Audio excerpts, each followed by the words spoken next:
আপু আপনার পরিচয়টা একটু বলুন। আমার নাম প্রিয়া, আমাদের বাড়ি রাজশাহী। আমার বাবা নাই, মা আছে আর ছোট ভাই আছে। মা কাজ করে।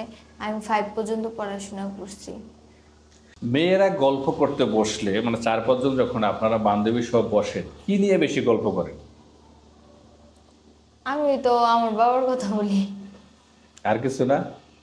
আমি তো জানি যে মেয়েদের স্বভাব হলো এই তোর বয়ফ্রেন্ড কেমন, তুই কয়টা প্রেম করস, এর রিলেশনে বদনামে ওরা যাই নাই বলা। তো এই জন্য বলতে পারবো না।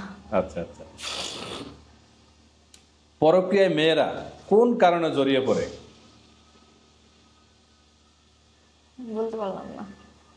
কোন ধরনের পুরুষদের মেয়েরা বেশি পছন্দ করে? যারা কারো দিকে তাকায় না, মানে নিজের মতো থাকে। তাদেরকে বেশি পছন্দ করে? সবাইকে যাদের ভাল লাগে না, এরকম। আচ্ছা আচ্ছা। আপনার কখন সবচেয়ে বেশি খারাপ সময় কেটেছে বা কাটতেছে? এখন কাটতেছে বর্তমানে। আগেও কাটছে, মানে বাবা মারা যাওয়ার পর থেকে ছোট থেকে কষ্ট করতেছি। কিন্তু এখন আরো অবস্থা বেশি খারাপ, কারণ এখন আম্মু অসুস্থ। মানে পুরা ফ্যামিলির চাপটা আমার দিকে আইসা পড়তেছে। তো এখন যদি আপনি বিয়ে করে অন্য ঘরে চলে যান তখন তাহলে কি হবে? এই জন্যই তো যে যে বিয়ে করুক, সে যেন এরকম হয় যে আমার ফ্যামিলির পাশে দাঁড়াইবো বা একটু দেখবো তাদেরকে। যদি স্বামী সুযোগ দেয় আপনাকে কিছু চাইবার, তবে আপনার স্বামীর কাছে আপনি কি চাইবেন? এটাই চামো যে আমার ফ্যামিলি দেখা রাখো, এতটুকুই একটু চাইবেন? আমাদের পাশে দাঁড়ায়, এতটুকুই, জাস্ট আর কিছু না। এখন কি কোরআন। আমার কি বিয়ের জন্য কি বিয়ের কোনো ব্যবস্থা হবে না? আমাকে গরিব মানুষ। হ্যাঁ, অবশ্যই ব্যবস্থা হবে। আপনি এখানে আসছেন যেহেতু আপনার এখানে ব্যবস্থা অবশ্যই হবে। হ্যাঁ, সে আশা এটা নিয়ে কি তো কোনো আসছেন। হেল্প করে? আচ্ছা, বিয়ের পূর্বে যেহেতু আপনার বিয়ে হয় নাই, এই সময়টাতে মেয়েরা কাকে বেশি ভালোবাসে? কাকে বেশি ভালোবাসে এই সময়? মানে বিয়ের পূর্বে বলতে বিয়ের আগে, যখন বিয়ে হয় না তখন? বাবা মাকে। বাবা মাকে। আপনাকে একটা ধাঁধার মতো একটা মানে আপনার বুদ্ধি পরীক্ষার মতো একটা প্রশ্ন করি। 3 জন মানুষ, তারা আপনার আত্মীয়, মা, বাবা এবং আপনার স্বামী।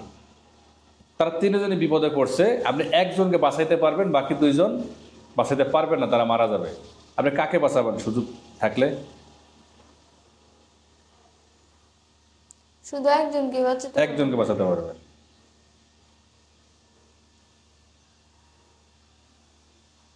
খুব কঠিন হয়ে গেছে বিষয়টা, যে মা, বাবা, স্বামী সবাই আপনজন, কাউকে হারাতে পারছেন না। এখানেই কিন্তু আপনার এটা বুদ্ধির বিচার হবে যে আসলে মেয়েদের কাকে বাঁচানো উচিত বা কার সাথে থাকা উচিত, একটু ভেবে বলবেন। আসলে আমার মনে হয় যে বলুন, আপনারটা আপনি বলুন, সমস্যা নেই। মানে স্বামীর বাঁচানো উচিত, কারণ তারা যদি বাঁচায় তার ক্ষেত্রেও কিন্তু আমি হেল্প করতে পারবো বাবা মানে। যাক, ধন্যবাদ। আসলে মেয়েদের লাইফে যখন বিয়ে হয়ে যায় তখন স্বামী প্রধান মুখ্য, সন্তান বা মা বাবা নয়। হ্যাঁ, স্বামীকেই বাঁচাইতে হয়। আপনি সুন্দর করে বলছেন, আপনার যুক্তি ঠিক আছে, আপনার বুদ্ধি বিবেচনাও ঠিক আছে। আপনাকে যদি সুযোগ দেওয়া হয় কোনো একটা জিনিস চাইবার, তাহলে আপনি এখন কি চাইবেন? আমি চাবো এটাই যে একটা ভালো মানুষ যদি পান, ওরকম যে যে আমার ফ্যামিলির পাশে একটু দাঁড়াইবো। আমার তো বাবা মা নাই, তো বাবা নাই, তো এই যাবে তো এতিমে আমরা। আচ্ছা। আপনাদের এখানে আসছে, আপনারা যাচাই বাছাই করে দেখেন যে যেরকম মানুষ পান ভালোর ভিতরে, যদি ওরকম হয়।